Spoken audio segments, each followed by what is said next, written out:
জানি এই মাসটির এত বরকতের কারণ হচ্ছে এটি কোরআন নাজিলের মাস। শাহরু রমাদান আল্লাযী উনজিলা ফীহিল কুরআন হুদাল লিন-নাস ওয়া বায়্যিনাতিম মিনাল হুদা ওয়াল ফুরকান। রমাদান এমন মাস যে মাসে আল্লাহ তাআলা কোরআন নাজিল করেছে। তো বেসিক্যালি এই মাসের মূল মর্যাদা কোরআনের কারণে। সাইয়েদনা জিবরিল আলাইহিস সালাম কোরআন নিয়ে এসেছেন, উনি শ্রেষ্ঠ ফেরেশতা হয়েছেন। আল্লাহর হাবিব সাল্লাল্লাহু আলাইহি ওয়াসাল্লামের উপর কোরআন নাজিল হয়েছে, ফলে উনি শ্রেষ্ঠ নবী হয়েছেন। রমাদানে কোরআন নাজিল হয়েছে, ফলে রমাদান শ্রেষ্ঠ মাস হয়েছে। কদরের রাতে কোরআন নাজিল হয়েছে, ফলে কদর শ্রেষ্ঠ রাত হয়েছে। আমরাও যারা কোরআনের সাথে সুসম্পর্ক গড়ে তুলব, কোরআনের সাথে অ্যাটাচমেন্ট বাড়াবো, আমাদেরকেও শ্রেষ্ঠত্বের মর্যাদায় আল্লাহ তাআলা আসীন করবেন ইনশাআল্লাহ বিইذنিল্লাহ। তো আজকের প্রোগ্রামের আমার ফার্স্ট এন্ড ফরমোস্ট রিমাইন্ডার হচ্ছে কোরআন নাজিলের মাসে আমরা যেন বেশি বেশি কোরআনের সাথে নিজেদের সম্পর্ককে নবায়ন করি এবং মজবুত করি। কার কিরকম কোরআনের সাথে সম্পর্ক আপনি নিজেই জানেন। প্রতিদিন কত পৃষ্ঠা কোরআন তেলাওয়াত করেন, কোরআনের অর্থ পড়েন, কোরআনের তাফসির পড়েন কিংবা শোনেন, আপনি নিজেই জানেন। সো নিজে নিজে যেন একটু নিজেকে যেন কাঠগড়ায় দাঁড় করাই এবং নিজেকে যেন জিজ্ঞেস করি যে আমার সাথে কোরআনের সম্পর্ক কতটুকু মজবুত। যদি ঘাটতি থাকে, গ্যাপ থাকে, এটা যেন আমরা মেক আপ করি, ফুলফিল করি এই বরকতময় মাসে। আপনারা খেয়াল করে থাকবেন যে শুরুতেই আমি সূরা ওয়াদ-দুহা ওয়াল-লাইলি ইযা সাজার কয়েকটি আয়াত তেলাওয়াত করেছি। তো আজকে আমরা এই সূরাটির সংক্ষিপ্ত তাফসির পেশ করব ইনশাআল্লাহ বিইذنিল্লাহ। যে মজলিসে কোরআনের তাফসির হয়, আল্লাহর কালামের ব্যাখ্যা উপস্থাপন করা হয়, প্রেজেন্টেশন করা হয়, এর চেয়ে শ্রেষ্ঠ মজলিস কি পৃথিবীতে আর হতে পারে?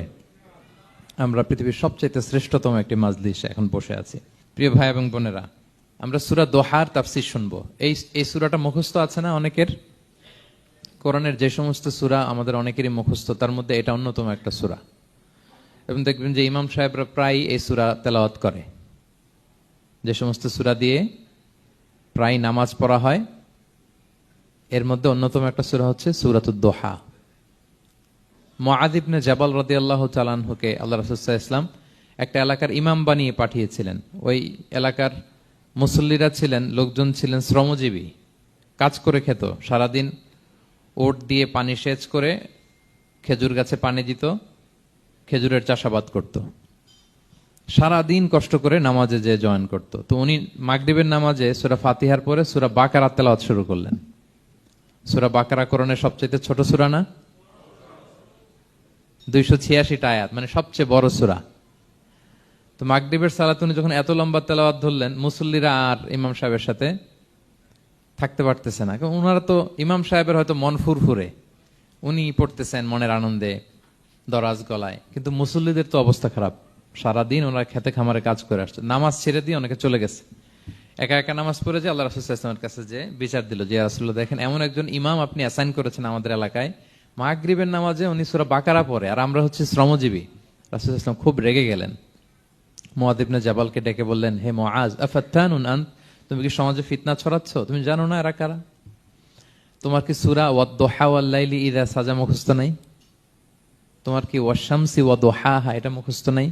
তোমার কি সাব্বিহ ইসমা রাব্বিকাল আ'লা এই সূরাগুলো তোমার জানা নাই?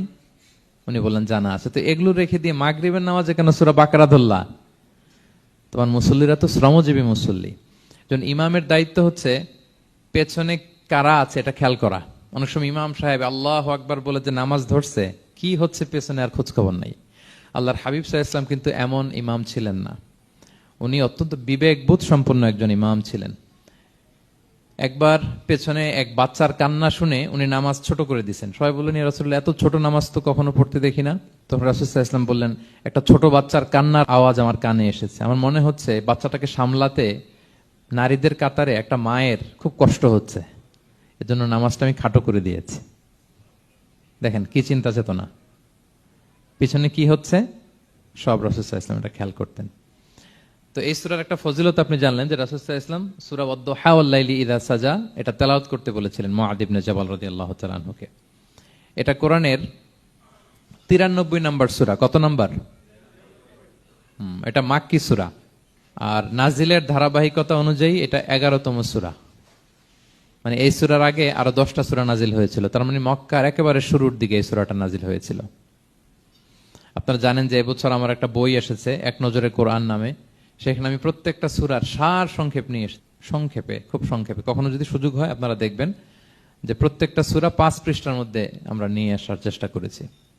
সেখানে এগুলো পাবেন, সূরাটা কয় নাম্বার, নাজিলের ধারাবাহিকতা কখন, তারপর কোরআন শরীফের মধ্যে কখন, এটার ফজিলত কি, এটার সেন্ট্রাল থিম কি, মেজর থিম কি, কজ এন্ড ইফেক্ট কি, সব কেস স্টাডি থেকে শুরু করে রিফ্লেকশন সব আমরা সেখানে উল্লেখ করেছি। তো এই সূরাটা শুরুর দিকে, একেবারে শুরুর দিকে নাজিল হয়েছে। তার আগে মাত্র 10টি সূরা নাজিল হয়েছে। তো নাজিল হতে হতে 10টা সূরা যখন নাজিল হলো, এরপর অনেক দিন রাসূল সাল্লাল্লাহু আলাইহি ওয়াসাল্লামের কাছে কোনো সূরা নাজিল হয় না। কয়দিন নাজিল হয় না? কোনো বর্ণনায় 15 দিন, কোনো বর্ণনায় 1 মাস, কোনো বর্ণনায় 2 মাস, কোনো বর্ণনায় 6 মাস, টানা 6 মাসের গ্যাপ ওহী নাজিল হয় না।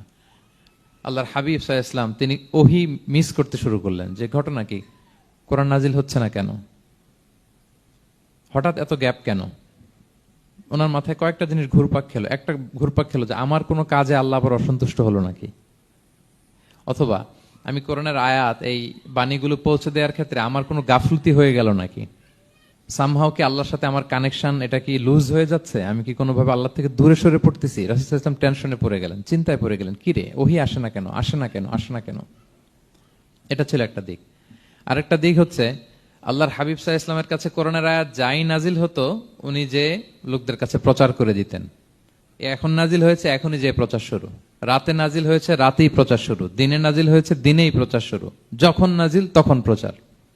কারণ আল্লাহ তাআলা বলেছেন, ইয়া আইয়ুহার রাসূলু বাল্লিগ মা উনজিলা ইলাইক মির রাব্বিক, আপনার রবের পক্ষ থেকে যা নাজিল হয়েছে প্রচার করেন। তো এই যে মাঝখান দিয়ে কয়েক মাস যার কোনো প্রচার টচার করে না, মুশরিকরা টিটকারি মারতে শুরু করলো, বলে কি মুহাম্মদ, তোমার আল্লাহ তোমার ভুলে গেছে বোধহয়, তোমার আল্লাহ বোধহয় তোমাকে আর পছন্দ করে না। আগে তো প্রতিদিন কিছু না কিছু শোনাতা যে এইটা নাজিল হয়েছে, ওইটা আসছে, এই বিধান ওই বিধান, এখন তো কোনো খোঁজ খবর নাই, ঘটনা কি?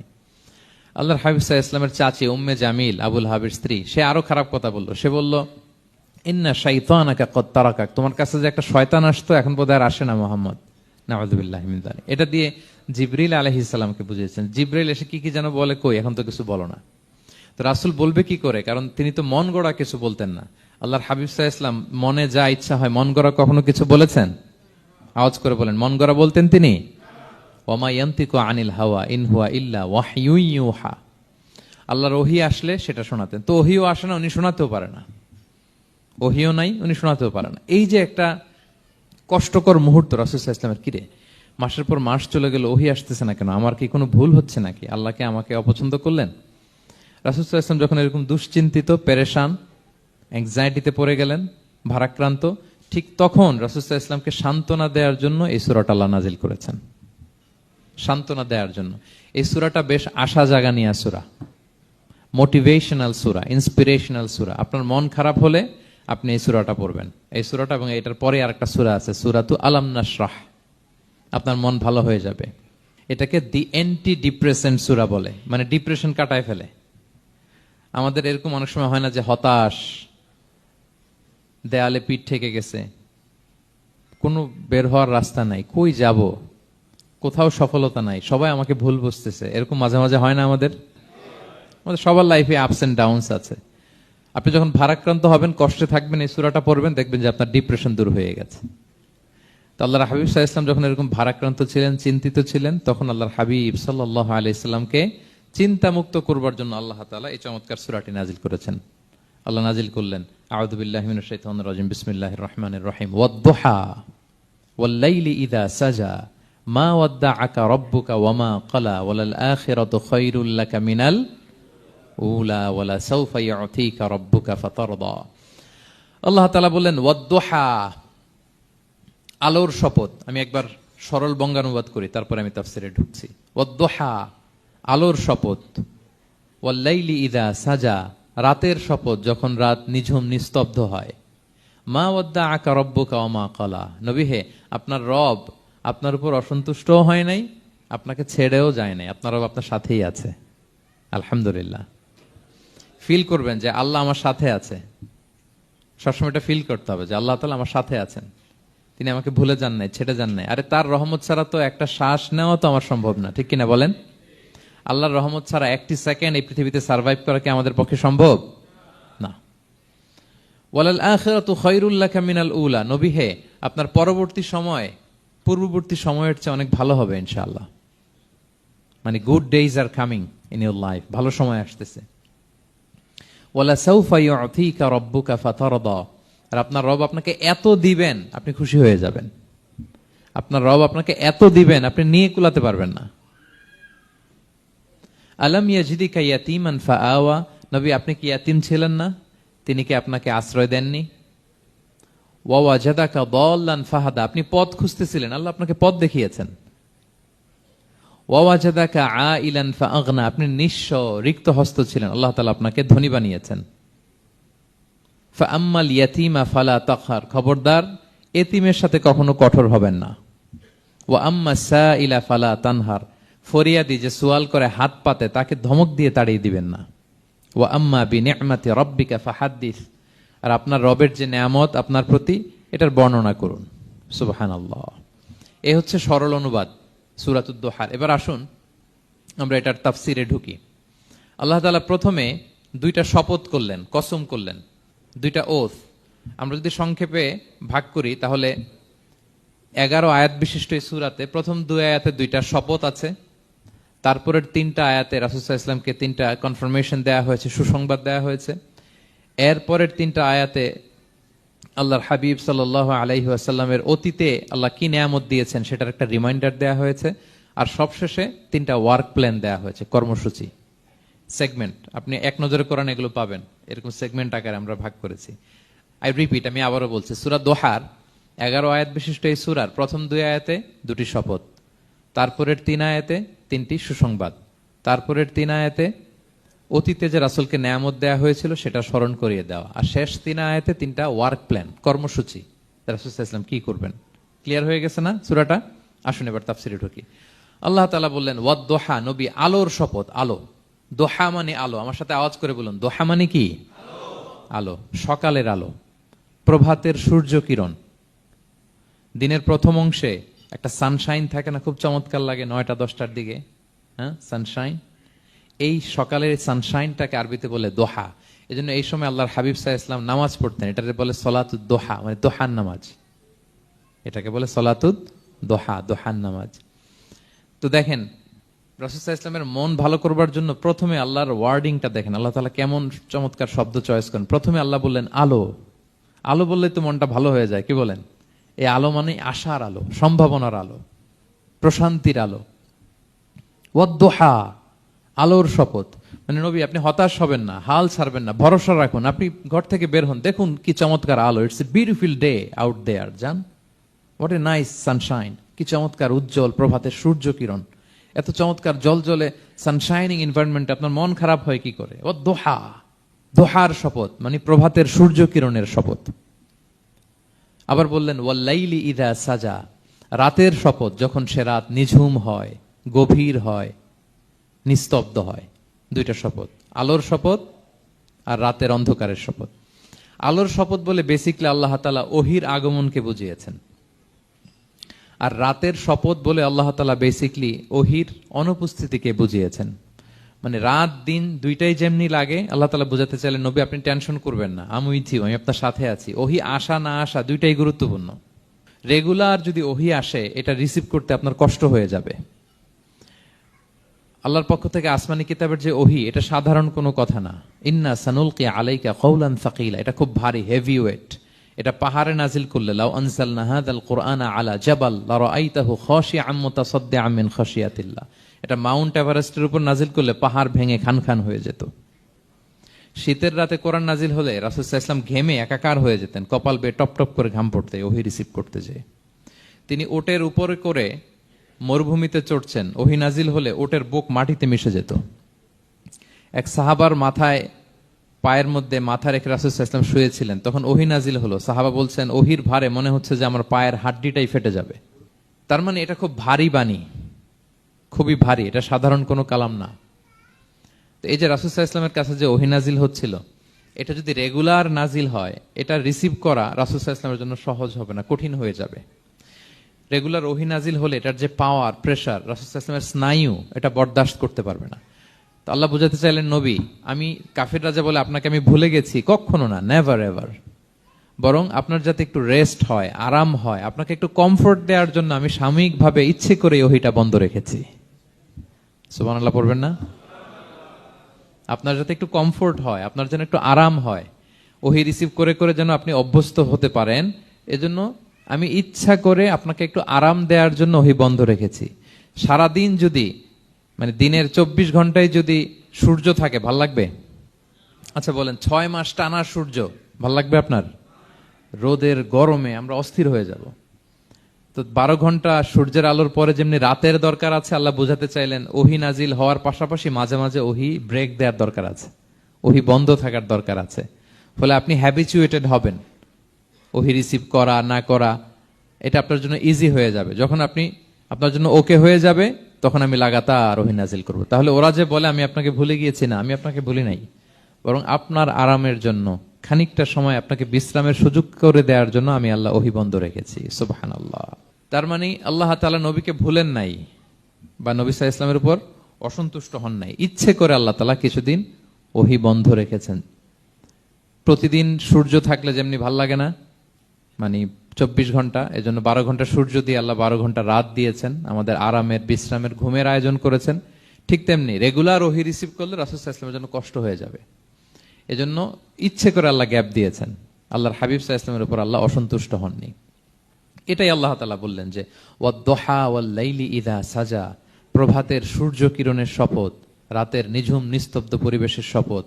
মা ওয়াদ্দাআকা রাব্বুকা ওয়া মা ক্বালা, আপনার রব আপনারে ভুলেও যায় নাই, আপনারে ছেড়েও যায় নাই, আপনার উপর নাখোশও হয় নাই। সুবহানাল্লাহ।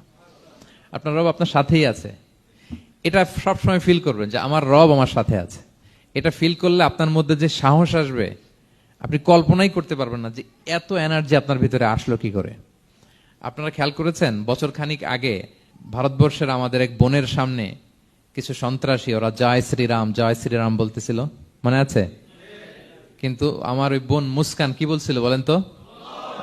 তার এক আল্লাহ আকবারে from north to south, from east to west, the entire globe প্রকম্পিত হয়েছে। আমরা সবাই পড়েছি আল্লাহ আকবার, সবাই আমরা কি পড়েছি?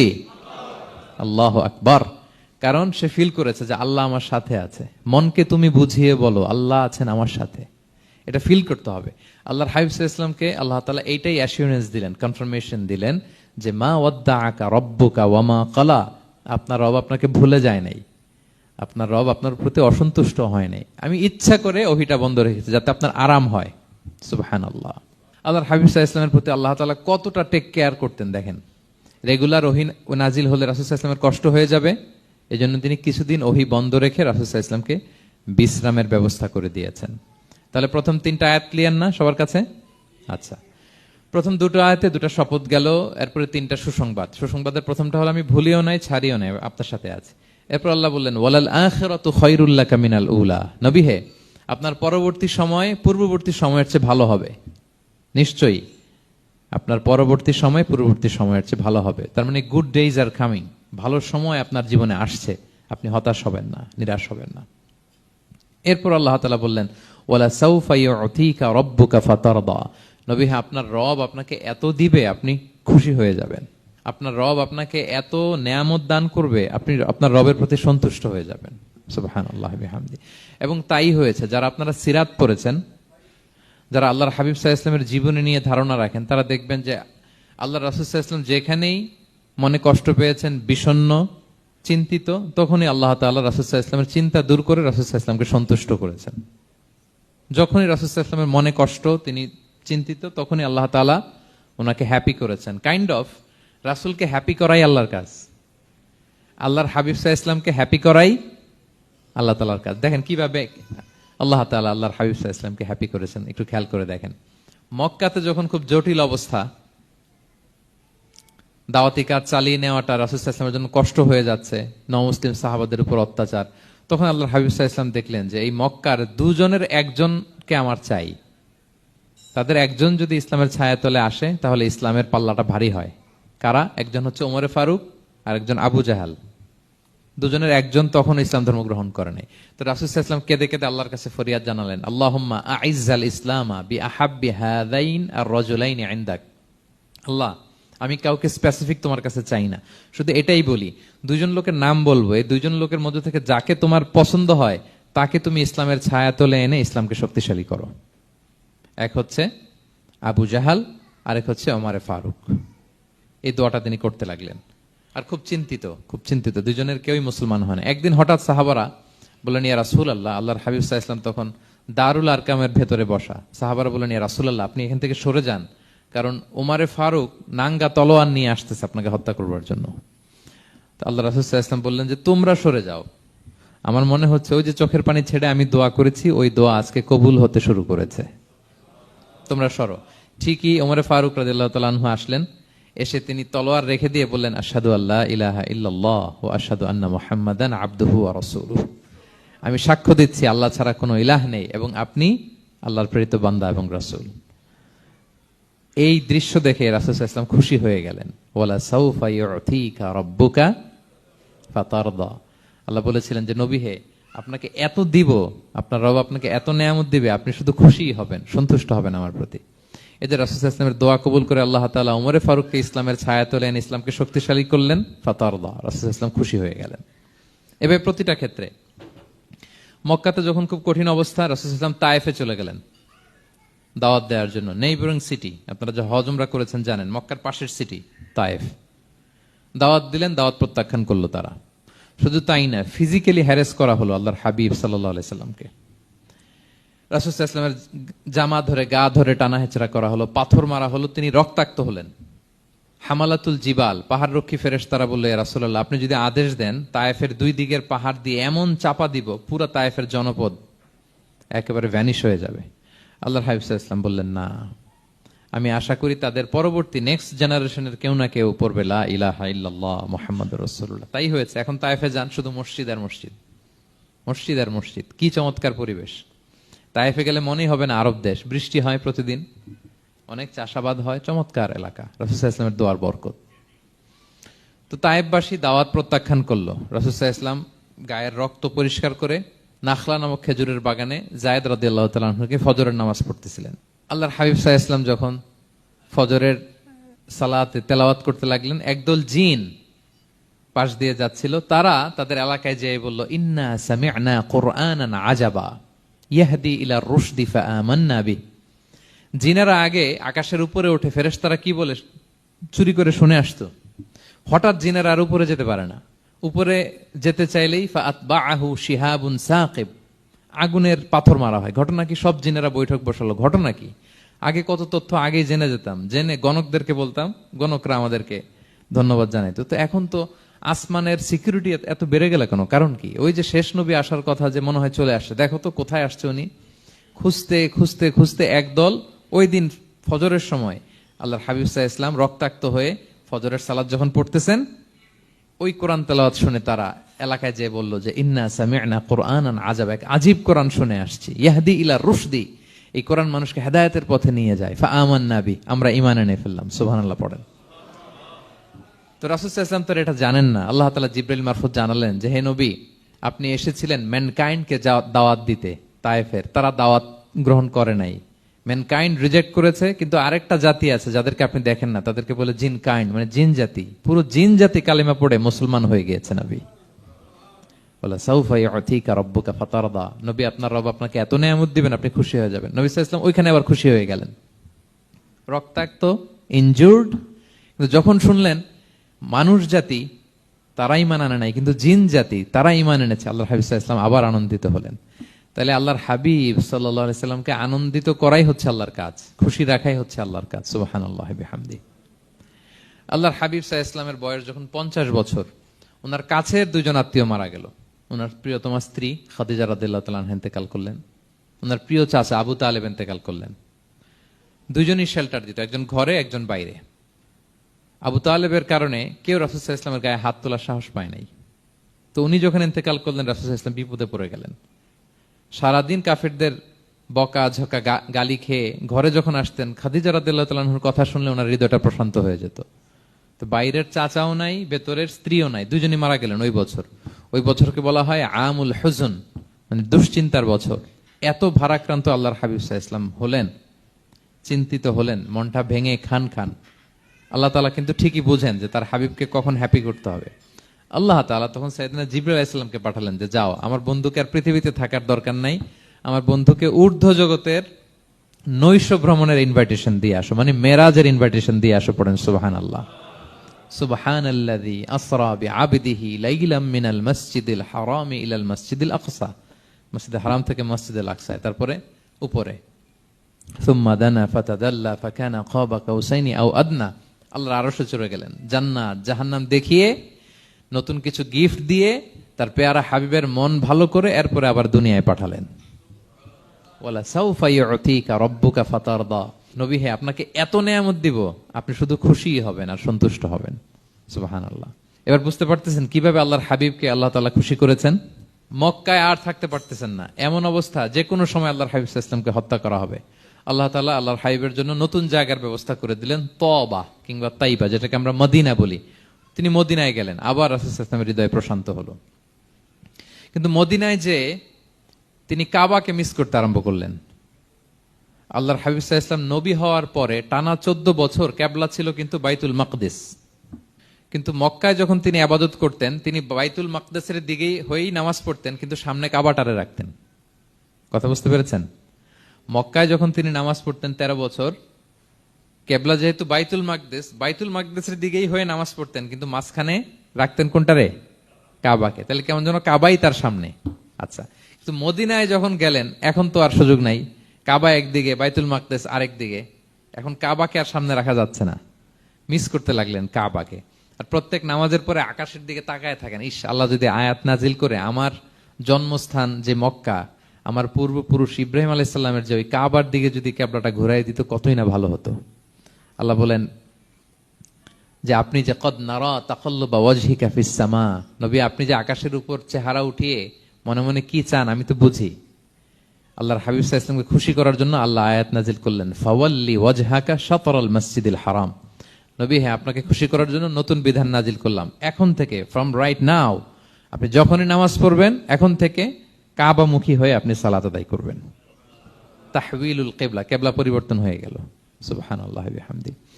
আপনারা মসজিদে নববীর পাশে মদিনাতে একটা মসজিদ দেখবেন, এটাকে বলে মসজিদ যুল কিবলাতাইন। এমন মসজিদ যে মসজিদে এক নামাজে 2 কিবলা শেয়ার করা হয়েছিল। মানে এই আয়াত যখন নাজিল হলো, আল্লাহর হাবিব সাল্লাল্লাহু আলাইহি ওয়াসাল্লামের সাথে একজন নামাজ পড়ে যে ওই মসজিদে যে দেখে কিছু লোক নামাজ পড়তেছে ওই বাইতুল মাকদিসের দিকে হয়ে, কারণ তখন পর্যন্ত ওইটাই কিবলা। তিনি নামাজরত অবস্থায় এদেরকে বললেন যে তোমরা তো জানো না এই মাত্র আয়াত নাজিল হয়েছে, কিবলা কিন্তু আর ওই দিক নাই, ডাইরেকশন চেঞ্জ, এদিকে হয়ে যাও। তো ইমাম সহ মুসল্লি সব ঘুরে নামাজের মধ্যে ওইদিকে হয়ে গেছে। তাহলে একই নামাজে 2টা কিবলা শেয়ার করা হয়েছে, ফলে তখন থেকে মসজিদের নাম হয়ে গেছে মসজিদ যুল কিবলাতাইন, 2 কিবলাওয়ালা মসজিদ। তাহলে দেখেন আল্লাহর হাবিব সাল্লাল্লাহু আলাইহি ওয়াসাল্লামকে খুশি করার জন্য আল্লাহ তাআলা কিবলা চেঞ্জ করে দিয়েছে। সুবহানাল্লাহ বলতে পারলেন না? এভাবে যখনই আল্লাহর হাবিব সাল্লাল্লাহু আলাইহি ওয়াসাল্লাম বিষণ্ণ, চিন্তিত, মন খারাপ, ওনার মন ভালো করার দায়িত্ব নিয়েছে কে? জিবরাইল এসে শোনাতে লাগলো আগের জামানায় কেউ 500 বছর 700 বছর হায়াত পেয়েছে। বনি ইসরাইলের অনেক মুজাহিদ 1000 বছর জেহাদ করেছে। কয় হাজার বছর জেহাদি করছে? 1000 বছর। আমরা হায়াত পাই কয় বছর? আমাদের হায়াত কয় বছর অন এন এভারেজ? 60-70। আল্লাহর হাবিব সাল্লাল্লাহু আলাইহি ওয়াসাল্লাম এটাই বলেছেন যে আমার উম্মতি মা বাইনা 60 ইলা 70, আমাদের গড় আয়ু 60 থেকে 70। ওয়া আকাল্লুহুম মা ইয়াজুযু যালিক, আর সামান্য অল্প সংখ্যকই মানুষ এটাকে ক্রস করতে পারে। এই কথা শুনে যে আগের উম্মত 1000 বছর জিহাদ করছে, এটা শুনে রাসূল সাল্লাল্লাহু আলাইহি ওয়াসাল্লাম আবার কাঁদতে আরম্ভ করলেন, হায় রে আমার গুনাহগার উম্মতের কি হবে? আমার উম্মত তো 60-70ই শেষ, আমার উম্মতের কি হবে? আবার চিন্তিত, আবার কান্নাকাটি। তখন আল্লাহ তাআলা নাজিল করলেন, ইন্না আনসালনাহু ফি লাইলাতিল কদর ওমা আদরাকা মা লাইলাতুল কদর লাইলাতুল কদরি খায়রুম মিন আলফি শাহর। নবী আপনি কাঁদবেন না, ওদেরকে হায়াত দিছি বেশি, কদর দেই নাই। আপনার উম্মতকে হায়াত কম দিছি, কিন্তু আপনার উম্মতের জন্য আমি লাইলাতুল কদর রেখে দিয়েছি। এক কদরের রাতে ইবাদত করলে খায়রুম মিন আলফি শাহর, 1000 মাস ইবাদত করলে যে পরিমাণ সওয়াব, অতটুকু না, খায়ের এর চেয়ে বেশি সওয়াব আল্লাহ তাআলা আপনার উম্মতের আমলনামায় দিয়ে দিবেন। আবার আল্লাহর হাবিব সাল্লাল্লাহু আলাইহি ওয়াসাল্লাম মন ভালো হয়ে গেল। ওয়ালা সাউফা ইউতিকা রাব্বুকা, সবাই বলেন ওয়ালা সাউফা ইউতিকা রাব্বুকা ফাতারদা। নবী হে এত দিব, আপনি শুধু হ্যাপি হবেন, হ্যাপি। এরপরে বদরের যুদ্ধে বিজয় দান করলেন, মক্কা বিজয় দান করলেন, তাবুক যুদ্ধে বিজয় দান করলেন। সব শেষে জান্নাতে ওনার জন্য স্পেশাল একটা জায়গা থাকবে, ওই জায়গায় কেউ বসতে পারবে না। জায়গাটার নাম মাকামে মাহমুদ। ওয়া মিনাল লাইলি ফাতাহাজ্জাদ বিহি নাফিলাতাল লাকা আসা আন ইয়াবআসাকা রাব্বুকা মাকামান মাহমুদা। ওই মাকামে মাহমুদের সিংহাসনে আল্লাহর হাবিব সাল্লাল্লাহু আলাইহি ওয়াসাল্লাম বসবেন। ওনার জন্য স্পেশাল খাস, কেউ এখানে বসতে পারবে না। তার মানে হ্যাপি শুধু দুনিয়াতেই করবে না আল্লাহ তাআলা আল্লাহর হাবিবকে, আখিরাতেও করবে। আল্লাহর হাবিব সাল্লাল্লাহু আলাইহি ওয়াসাল্লামকে কাউসার দেয়া হবে। ইন্না আতাইনা কাল কাউসার, হে নবী আপনাকে কাউসার দিয়েছি, এমন হাউজে কাউসার যে হাউজে কাউসারের সামনে পান পেয়ালা যেটা দিয়ে পানি নিয়ে আপনি উম্মতকে খাওয়াবেন, এটার সংখ্যা আকাশের তারা যত বেশি তার চেয়েও বেশি। হাউজে কাউসারের পানি এটা দুধের চেয়েও সাদা, বরফের চেয়েও ঠান্ডা, মধুর চেয়েও মিষ্টি। এক ঢোক যে খাবে চিরকালের জন্য তার গলা থেকে তৃষ্ণা মিটে যাবে। He will never ever be thirsty again. একবার খাইছে তো শেষ। পেতে চান সেটা আল্লাহর হাবিবের কাছ থেকে? আমরা পেতে চাই কি চাই না বলেন? ইন্না আতাইনাকাল কাউসার, নবী আপনাকে আমি কাউসার দিয়েছি। সব শেষে আল্লাহর হাবিব সাল্লাল্লাহু আলাইহি ওয়াসাল্লাম সুপারিশ করার অনুমতি পাবেন, যেদিন কেউ সুপারিশ করতে পারবে না। সবাই বলবে নফসি নফসি নফসি নফসি, থার থার করে কাঁপবে। এক একজন নবী, ইব্রাহিম আলাইহিস সালাম, ঈসা আলাইহিস সালাম, মুসা আলাইহিস সালাম থার থার করে কাঁপবে। আর আল্লাহর হাবিব সাল্লাল্লাহু আলাইহি ওয়াসাল্লাম ওই মাকামে মাহমুদে সিংহাসন ফেলে দিয়ে সেজদা এক শুধু কাঁদতে থাকবে, আর সেজদার মধ্যে বলবে উম্মতি উম্মতি উম্মতি উম্মতি। হে আল্লাহ আপনি আমার গুনাহগার উম্মতকে বাঁচান, আল্লাহ আপনি আমার গুনাহগার উম্মতকে বাঁচান, আল্লাহ আপনি আমার গুনাহগার উম্মতকে বাঁচান। আল্লাহ তাআলা এটা সহ্য করতে না পেরে জিবরাইল আলাইহিস সালামকে বলবেন যে ওয়াসআলহু মা ইউবকিক, জিবরাইল যাও জিজ্ঞেস করো তো আমার বন্ধু এত কাঁদে কেন, কি চায় জিজ্ঞেস করো। তো আল্লাহর হাবিব সাল্লাল্লাহু আলাইহি ওয়াসাল্লাম বলবেন আল্লাহুম্মা উম্মতি উম্মতি, আল্লাহ আমার উম্মতকে বাঁচান, আমার গুনাহগার উম্মতকে বাঁচান। আল্লাহ তাআলা এবার জিবরাইল মারফত বলবেন যে ইযহাব ইলা মুহাম্মদ সাল্লাল্লাহু আলাইহি ওয়াসাল্লাম, যাও মুহাম্মদের কাছে যাও, ওয়াকুল লাহু, তাকে বলো দুনিয়াতে যেমনি কখনো কষ্ট পেতে দেই নাই, বারবার তাকে হ্যাপি করেছি, খুশি করেছি। ওয়া ইন্না সানুরদিকা ফি উম্মাতিকা ওয়ালা নাসুউক, আজকের এই কঠিন দিনেও আমার হাবিবকে আমি কষ্ট দিব না, তার উম্মতের ব্যাপারেও তাকে আমি খুশি করে দেব। তার গুনাহগার উম্মতের ব্যাপারেও আজকে মুহাম্মদ সাল্লাল্লাহু আলাইহি ওয়াসাল্লামকে আমি খুশি করে দেব। আল্লাহর হাবিব সাল্লাল্লাহু আলাইহি ওয়াসাল্লাম তখন সুপারিশ শুরু করবেন। আল্লাহু আকবার, আল্লাহু আকবার। ওয়ালা সাউফা ইউতিকা রাব্বুকা ফাতারদা, নবী হে আপনাকে এত নেয়ামত দিব আপনি নিয়ে কুলাতে পারবেন না। সব শেষে এই গুনাহগার উম্মতকে সুপারিশ করে জাহান্নাম থেকে নাম কাটিয়ে সবাইকে নিয়ে তিনি একটা ফ্ল্যাগ হাতে নিয়ে তিনি জান্নাতের দিকে ছুটবেন। ওই ফ্ল্যাগের মধ্যে লেখা থাকবে আলহামদু। কি লেখা থাকবে? মানে প্রশংসা, প্রশংসার পতাকা। নিজেও তো প্রশংসিত। মুহাম্মদ মানে কি জানেন? মুহাম্মদ মানে কি? প্রশংসিত। এই কারণে মুহাম্মদ সাল্লাল্লাহু আলাইহি ওয়াসাল্লামকে মক্কার লোকেরা গালি দিয়েও শান্তি পেত না। মানে যদি বলি এই প্রশংসিত লোকটা খারাপ, কথাটা হইল? প্রথমে আগে বলা লাগে কি? প্রশংসিত। মুহাম্মদ মানে কি? তো এজন্য মক্কার লোকেরা রাসূল সাল্লাল্লাহু আলাইহি ওয়াসাল্লামকে মুহাম্মদ না বলে ডাকতো মুযাম্মাম, মানে নিন্দিত। তো মুযাম্মাম তো রাসূলের নাম না, রাসূল সাল্লাল্লাহু আলাইহি ওয়াসাল্লামের নাম কি? মুহাম্মদ, প্রশংসিত। এজন্য গালি দিয়েও তারা মজা করতে পারতো না, সুবিধা করতে পারতো না। গালি দিলেও আগে প্রশংসা করে নেওয়া লাগতো। প্রথমে বলতো মুহাম্মদ পাগল, এরকম বলতো নাউযুবিল্লাহ। তার মানে প্রশংসিত লোকটা পাগল হইলো, এটা গালি হয়েছে? ঘুরে ফিরে তো প্রশংসাই হয়ে গেল। তো আল্লাহর হাবিব সাল্লাল্লাহু আলাইহি ওয়াসাল্লাম লিওয়াউল হামদ, প্রশংসার ফ্ল্যাগ নিয়ে বিশাল উম্মতকে নিয়ে জান্নাতে অভিমুখে যাবেন এবং জান্নাতের দরজায় হি উইল বি দা প্রথম নক করবেন উনি। তখন জান্নাতের রক্ষী ফেরেশতা বলবে মান আনতা, কে? আল্লাহর হাবিব সাল্লাল্লাহু আলাইহি ওয়াসাল্লাম বলবেন আনা মুহাম্মদ, আমি মুহাম্মদ। তো ফেরেশতা বলবে আমরা দাঁড়ায় আছি এজন্য আল্লাহ বলে দিয়েছেন মুহাম্মাদের আগে কাউকে যেন এন্ট্রি দেয়া না হয়। আপনার আগে যেন কারো জন্য জান্নাতের দরজা না খুলি, স্পেশাল উপর থেকে অর্ডার আছে। আপনি যেহেতু নক করেছেন, ওয়েলকাম, আসেন। পুরো উম্মাহ নিয়ে আল্লাহর হাবিব সাল্লাল্লাহু আলাইহি ওয়াসাল্লাম জান্নাতে ঢুকবেন। ওয়ালা সাউফা ইউতিকা রাব্বুকা ফাতারদা, নবী হে আপনাকে অচিরেই এত নেয়ামত দিব আপনি সন্তুষ্ট হয়ে যাবেন। প্রথম দুইটা শপথ গেল, এরপর তিনটা সুসংবাদ গেল। এরপর আল্লাহ তাআলা অতীতে যে নবীর পাশে ছিলেন, অতীতে যে বিভিন্ন নেয়ামত দিয়ে আল্লাহর হাবিব সাল্লাল্লাহু আলাইহি ওয়াসাল্লামকে আল্লাহ তাআলা ধন্য করেছেন, এগুলো রিমাইন্ডার দিচ্ছেন যে নবী আপনি কেন চিন্তিত হন, আমি আগেও ছিলাম আপনার সাথে, এখনো আছি, ভবিষ্যতেও থাকব। তিনি বললেন আলাম ইয়াজিদকা ইয়াতীমান ফাআওয়া, তিনি কি আপনাকে ইয়াতীম অবস্থায় পাননি? তিনি কি আপনাকে আশ্রয় দেননি? আপনারা জানেন আল্লাহর হাবিব সাল্লাল্লাহু আলাইহি ওয়াসাল্লাম যখন মায়ের পেটে, তখনই তার পিতা দুনিয়া থেকে ইন্তেকাল করেছেন। মায়ের পেটে তার বয়স হচ্ছে 6 মাস, দুনিয়াতে আসেননি আল্লাহর হাবিব সাল্লাল্লাহু আলাইহি ওয়াসাল্লাম রাহমাতাল লিল আলামিন। মায়ের পেটে থাকা অবস্থায় বাবা হারিয়েছেন, দুনিয়াতে আসলেন 6 বছর বয়সে তিনি মাকে হারিয়েছেন। কয় বছর বয়সে? 6 বছর।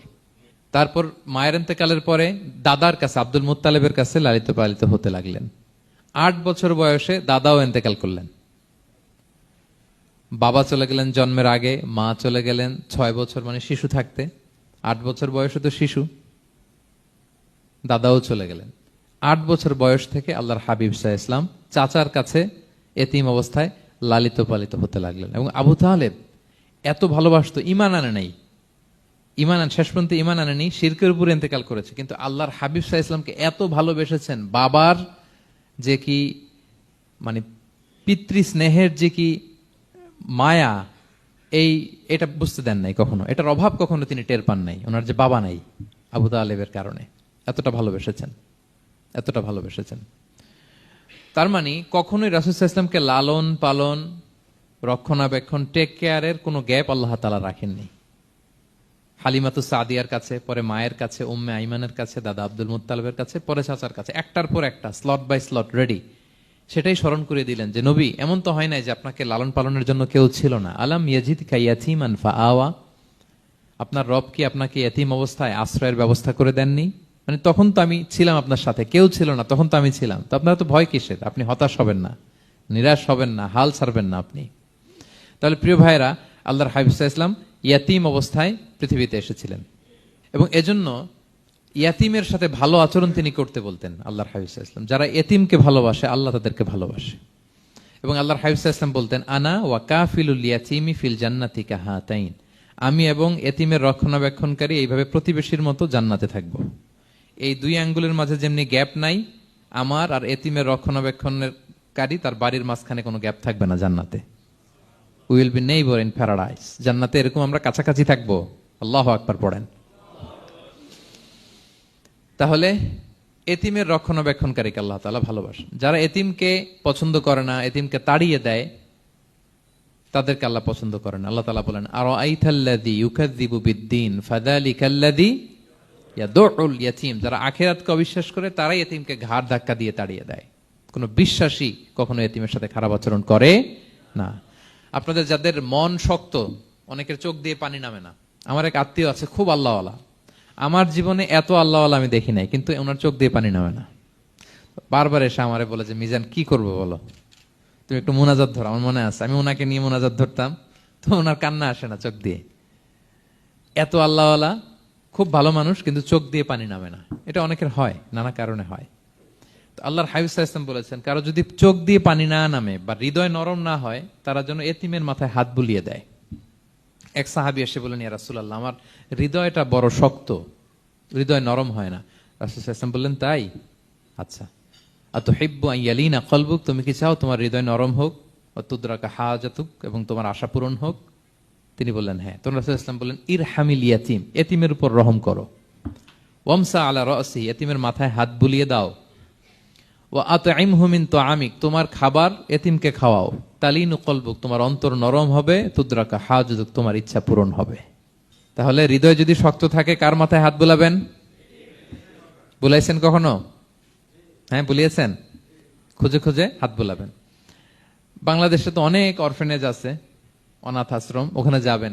সুযোগ হলে একদিন যে একটু লাঞ্চ করলেন ওদের সাথে বসে, ডিনার করলেন, একসাথে খেলেন, ওদের মাথায় হাত বুলিয়ে দিলেন, সাধ্যমতো কিছু উপহার হাতে তুলে দিলেন, আপনার ইচ্ছা পূরণ হবে আর আপনার হৃদয় নরম হবে ইনশাআল্লাহ। আর এতিমকে আদর করা মানে নবী সাল্লাল্লাহু আলাইহি ওয়াসাল্লামের প্রতি ভালোবাসা দেখানো। কারণ আমার নবী এতিম হয়ে বড় হয়েছেন। এতিমের প্রতি ভালোবাসা প্রকারান্তরে নবী সাল্লাল্লাহু আলাইহি ওয়াসাল্লামের প্রতি ভালোবাসা দেখানো হয়, কারণ আমার নবী এতিম হয়ে বড় হয়েছেন। সুবহানাল্লাহ। কিন্তু তার বিপরীতে আমরা সমাজে কি দেখি? এতিমের মাথায় হাত বুলানো তো দূরের কথা, এতিমের সম্পদও খেয়ে ফেলে অনেকে। হ্যাঁ, এরকম আছে না? এতিমের সম্পদ দেদারসে গিলতেছে। কি যে আমাদের চিন্তাধারা! দেখবেন যে লোকটা এতিমের সম্পদ গিলে, ওরা রোজা অবস্থায় এক ঢোক পানি গিলাতে পারবেন কিনা দেখেন। যে বলেন একটু পানি খান তো, যে খাবে না কেন? হারাম। তো ওই হারাম কিন্তু গিলতেছে ইচ্ছা মতো। রোজা অবস্থায় এক ফোঁটা আপনি পানি গিলাতে পারবেন না, এরে কেন? হারাম। কিন্তু ওইদিকে ভাতিজার সম্পদ গিলতেছে দেদারসে। আল্লাহ বলেন, এটা ভাতিজার সম্পদ না, এটা তুমি জাহান্নামের আগুন পেটে ঢুকাচ্ছ। জাহান্নামের আগুন। ইন্নাল্লাযীনা ইয়াকুলুনা আমওয়ালাল ইয়াতামা যুলমান ইন্নামা ইয়াকুলুনা ফি বুতুনিহিম নারা ওয়া সায়াসলাউনা সাঈরা। যারা এতিমের সম্পদ খায়, এটা সম্পদ না, এটা জাহান্নামের আগুন তুমি পেটে ঢুকাচ্ছ। সো এতিমের প্রতি যেন আমরা নমনীয় হই, তাদের মাথায় হাত বুলাই, তাদের জন্য খরচ করি, তাদের প্রতি যেন আমরা দয়াদ্র হই, কারণ আমার নবী এতিম অবস্থায় বড় হয়েছেন। তাহলে নবী সাল্লাল্লাহু আলাইহি ওয়াসাল্লামকে এটা স্মরণ করে দিলেন, নবী আপনি তো এতিম ছিলেন, আমি তো আপনাকে রক্ষণাবেক্ষণের ব্যবস্থা করছি। আর কি করেছি? ওয়াজাদাকা দাল্লান ফাহাদা, নবী আপনাকে আমি এমন অবস্থায় পেয়েছি, আপনি পথ খুঁজতেছিলেন, আমি আপনাকে পথ দেখিয়েছি। You are searching the right path and I guided you to the right sense of direction. আপনি পথ খুঁজতেছিলেন, আমি পথ দেখাইছি। এখানে দল্লানের অর্থ পথভ্রষ্ট করা যাবে না। ওয়াজাদাকা দাল্লান, হে নবী আপনাকে আমি পথভ্রষ্ট পেয়েছি, পরে পথ দেখাইছি, এরকম বলা যাবে না। এটা আল্লাহর হাবিব সাল্লাল্লাহু আলাইহি ওয়াসাল্লামের ক্ষেত্রে প্রযোজ্য নয়। অনেক বাংলা তাফসীর অর্থে আমি দেখেছি পথ হারা, নবী আপনাকে আমি পথ হারা পেয়েছি, পথ দেখেছি, এটাও খুব একটা সুন্দর না। সবচেয়ে সুন্দর হচ্ছে নবী আপনি পথ খুঁজতেছিলেন, সত্যের অনুসন্ধানী ছিলেন। অনেক সময় দেখবেন অনেক পথিক যেতে যেতে এমন এক জায়গায় যায়, দেখে 3 রাস্তা কিন্তু কোনো সাইনবোর্ড নাই। পুরাতন রাস্তাগুলোতে এরকম অনেক সময় হতো না আমাদের, 3 দিকে রাস্তা, কোনো সাইনবোর্ড নেই, তো যাবো কই? এটা বুঝালেন যে নবী আপনি পথ খুঁজতেছিলেন, আমি আপনাকে দেখিয়েছি, হে নবী এটাই সিরাতুল মুস্তাকিমের পথ। ওয়াজাদাকা দাল্লান ফাহাদা, আপনি পথ খুঁজতেছিলেন, আমি আপনাকে পথ দেখিয়েছি। তো ছোটবেলায় সাথে ছিলাম, পথ খুঁজতেছিলেন, পথ দেখালাম, আমি আপনার ভুললাম কোথায়? কাফিরদের কথায় মন খারাপ করেন কেন যে তারা বলে আমি আপনাকে ভুলেছি, ছেড়েছি? নো, নেভার এভার, আমি আপনার সাথেই আছি। তারপর আল্লাহ তাআলা বললেন ওয়াজাদাকা আইলান ফাআগনা, তিনি আপনাকে রিক্ত হস্ত, নিঃস্ব পেয়েছেন, সম্পদহীন অবস্থায় পেয়েছেন, পরে সম্পদশালী করেছেন। সুবহানাল্লাহ। আল্লাহর হাবিব সাল্লাল্লাহু আলাইহি ওয়াসাল্লাম শুরুতে সম্পদের অত যোগান ছিল না, পরে খাদিজা রাদিয়াল্লাহু তাআলা আনহার সাথে যখন বিয়ে হলো, আল্লাহ তাআলা সম্পদের কষ্ট দূর করলেন। কারণ খাদিজা রাদিয়াল্লাহু তাআলা আনহা অনেক বড় ব্যবসায়ী ছিলেন। বিয়ের আগে পার্টনারশিপে বিজনেস ছিল রাসূল সাল্লাল্লাহু আলাইহি ওয়াসাল্লামের সাথে। আল্লাহর হাবিব সাল্লাল্লাহু আলাইহি ওয়াসাল্লাম শ্রম দিয়েছেন, খাদিজা রাদিয়াল্লাহু তাআলা আনহার ইনভেস্টমেন্ট ছিল। তো ওই শ্রমে খাদিজা রাদিয়াল্লাহু তাআলা আনহার এক বান্ধবী, তিনি এমন প্রশংসা করলেন এসে আল্লাহর হাবিব সাল্লাল্লাহু আলাইহি ওয়াসাল্লামের ব্যাপারে যে এমন লোক আমি দেখি নাই, ওনার কথা বার্তা, চলন, কথন, ডিলিং সব আলাদা। পুরো কাফেলার মধ্যে উনি একরকম, পুরো কাফেলা আরেক রকম। এই কথা শুনে তো খাদিজা রাদিয়াল্লাহু তাআলা আনহা আকৃষ্ট হলেন যে এরকম একজন সৎ লোকই তো আমার চাই। প্রস্তাব দেয়া হলো, চাচাদের কাছে বিয়ে হয়ে গেল। এবং বিয়ের পরে খাদিজা রাদিয়াল্লাহু তাআলা আনহা নারীদের মধ্যে সর্বপ্রথম শাহাদা বাক্য পড়ে মুসলমান হয়েছিলেন। নিজের সব সম্পদ আল্লাহর হাবিব সাল্লাল্লাহু আলাইহি ওয়াসাল্লামের পায়ের সামনে এনে দিয়ে দিলেন, ইয়া রাসূলুল্লাহ আমার সম্পদ মানে আপনার সম্পদ, ইসলামের জন্য যত মনে চায় আপনি খরচ করেন। ওয়াজাদাকা আইলান ফাআগনা, আপনাকে আল্লাহ নিঃস্ব পেয়েছেন, সম্পদের ব্যবস্থা করে দিলেন। পরবর্তীতে মদিনায় যে খায়বার যুদ্ধের পরে অনেক সম্পদের ব্যবস্থা আল্লাহ তাআলা করে দিয়েছিলেন। তাহলে ছোটবেলায় ইয়াতিম ছিলেন, আল্লাহ টেক কেয়ার করলেন। পথ খুঁজতেছিলেন, আল্লাহ পথ দেখায় দিলেন। আর্থিক সমস্যা ছিল, এটাও আল্লাহ দূর করে দিলেন। এবার আল্লাহ তাআলা বিষ্ণু ঈসা ইসলামকে 3টা ওয়ার্ক প্ল্যান দিবেন, কর্মসূচি। 1 নম্বর কর্মসূচি হচ্ছে ফাআম্মাল ইয়াতীমা ফালা তাকহার, নবী খবরদার এতিমের সাথে কখনো কঠোর আচরণ করবেন না। 1 নম্বর কর্মসূচি, কারণ আপনিই তো এতিম ছিলেন। এতিমের দুঃখ আপনি না বুঝলে বুঝবে কে? এতিমের সাথে কখনো কঠোর হবেন না। আল্লাহর হাবিব সাল্লাল্লাহু আলাইহি ওয়াসাল্লাম কখনো এতিমের সাথে কঠোর হন না। এতিম তো দূর কি বাত, কারোর সাথে তিনি কঠোর হন না। ওনার কাছে চাইলে উনি না বলতে পারতেন না। নো, নাই, দিব না, এটা বলতে জানতেন না। নো ওনার ডিকশনারিতে ছিল না, চাইলেই দিতেন। একবার আল্লাহর হাবিব সাল্লাল্লাহু আলাইহি ওয়াসাল্লামের কাছে একটা জামা, কয়টা? আপনার জামা কয়টা? আমার জামা কয়টা? জুব্বা তখন কয়টা ছিল? মাত্র একটা। এক ফরিয়াদি এসে বলে, ইয়া রাসূলুল্লাহ আতিনি কামিসান, আমার একটা জামা দেন, আমার জামা নাই। নবী সাল্লাল্লাহু আলাইহি ওয়াসাল্লামের জামা কয়টা তখন? ওনার কাছে চাইলে উনি না বলতে পারতেন, খুলে দিয়ে দিচ্ছেন। নাও, এখন ওনার জামা আছে কয়টা? তো জামাও নাই, বেরও হতে পারে না। কি এক মুসিবত! আল্লাহ তাআলা আয়াত নাজিল করলেন, ওয়াল্লাযীনা ইযা আনফাকু লাম ইউসরিফু ওয়া লাম ইয়াকতুরু ওয়া কানা বাইনা যালিকা কাওয়ামা। নবী হে, যারা বিশ্বাসী তারা দানের সময় ভারসাম্য করবে। মানে অনেকগুলো থাকলে আপনার একটা দিতেন, ছিলই যখন একটা, ওইটার হকদার তো ফরিয়াদির চেয়ে আপনি বেশি। এখন যে দিয়ে দিলেন, আপনি ভরবেন কি? অনেকগুলো থাকলে না হয় আপনি দিতেন, ছিলই একটা, এটা সবচেয়ে যোগ্য, অধিকতম যোগ্য এবং হকদার তো আপনি। সুবহানাল্লাহ, সুবহান। কি নবী ছিল, কি নবী ছিল! না বলতে পারতেন না, মানুষকে ফিরিয়ে দিতে জানতেন না। আল্লাহ বললেন, নবী হে, আপনার প্রথম কর্মসূচি ফাআম্মাল ইয়াতীমা ফালা তাকহার, খবরদার এতিমকে কখনো, এতিমের প্রতি কঠোর হবেন না। 1 নম্বর কর্মসূচি। এটা শুধু নবীর জন্য কর্মসূচি নাকি আমাদের জন্য না? হ্যাঁ, সবার জন্য। এতিমদের সাথে যেন আমরা রূঢ় ভাষী না হই, তাদের সাথে যেন রূঢ় আচরণ না করি। 2 নাম্বার, ও আম্মা সাইলা ফালা তানহার, ফরিয়াদিকে ধমক দিবেন না, হাত পাতলে ধমক দিবেন না। আমরা অনেক সময় ধমক দেই, আপনারা দেন কখনো? না, আমরা দিতে পারবো না, ধমক দিতে নিষেধ করেছেন আল্লাহ তাআলা। আম্মা সাইলা ফালা তানহার, যদি না থাকে বুঝিয়ে বলেন যে এখন পারতেছি না, কিন্তু ধমক দিবেন না কখনো। কারণ আপনি এখন বড় সাহেব হয়ে গেছেন, প্রাইভেট কারের পাশ থেকে দেখবেন যে স্যার 2টা টাকা দেন, কিছু খাই নাই, হায় রে ছিঁড়া কাপড়, মলিন চেহারা, ভাঙ্গা একটা থালা হাতে নিয়ে স্যার 5টা টাকা দেন। আল্লাহ আপনারে স্যার বানাইছে আর ওরে বানাইছে ভিখারি। আচ্ছা বলেন তো, জায়গাটা চেঞ্জ করতে আল্লাহর কত সময় লাগে? ওরে ভিতরে বসায় স্যার বানাবে আর আপনারে ভাঙ্গা একটা থালা দিয়ে এরকম ওই যে টোল টোল যেখানে নেয় ওখানে দাঁড় করাবে। বলেন আল্লাহর কয় সেকেন্ড লাগবে? লাগবে 1 সেকেন্ডও লাগে না। সো ও আম্মা সাইলা ফালা তানহার, ফরিয়াদিকে ধমক দিয়ে তাড়িয়ে দিও না, খবরদার। ওকে আল্লাহ ফরিয়াদি বানিয়ে পরীক্ষা করছে, আর তোমাকে আল্লাহ সম্পদশালী বানিয়ে পরীক্ষা করছে। তাহলে 1 নম্বর কর্মসূচি ছিল এতিমের সাথে রূঢ়ভাষী হবেন না। 2 নাম্বার হচ্ছে ফরিয়াদিকে ধমক দিবেন না। 3 নাম্বার, ওয়া আম্মা বিনি'মাতি রাব্বিকা ফাহাদ্দিস, আল্লাহ তাআলা আপনাকে যে নেয়ামত দিয়েছে এই নেয়ামতের আপনি কি করেন? বর্ণনা করেন। ওয়া আম্মা বিনি'মাতি রাব্বিকা ফাহাদ্দিস, আল্লাহ নেয়ামতের বর্ণনা করেন, শুকরিয়া করেন। কারণ আল্লাহ তাআলা আমাদের অনেককে ইতিম বানায় নাই, আমাদেরকে ফরিয়াদি বানায় নাই। আমরা অনেকেই আছি, আমরা এখনো ইতিম না, আমার আব্বা আম্মা এখনো বেঁচে আছেন, আমাদের অনেকের আব্বা আম্মা বেঁচে আছেন। ইতিম মূলত ছোট অবস্থায় যদি বাবা মারা যায় তাকে আরবিতে ইতিম বলে। মান মাতা আবুহু ওয়া হুয়া সগীর, কেউ ছোট, তার বাবা মারা গেছে, তাকে শরীয়তের পরিভাষায় কি বলে? ইতিম। তা আমরা অনেকেই তো ইতিম না, আমরা অনেকেই তো অন্যের কাছে হাত পাতা লাগে না, তো আমরা ভালো আছি না? আমাদের দেখবেন যে প্রায় হিসাবটা হচ্ছে আমার কি নাই। আমাদের হিসাবটা কি? কি নাই, কি যে আছে এটার হিসাব করে কুলানোও যাবে না, ঠিক কিনা বলেন? হ্যাঁ, ঠিক যেই মুহূর্তে এখানে বসে আমরা এই চমৎকার ইফতারি নিয়ে বসে আছি, ঠিক একই মুহূর্তে দেখবেন যে হসপিটালের আইসিইউতে শুয়ে শুয়ে কাতরাচ্ছে অনেকে।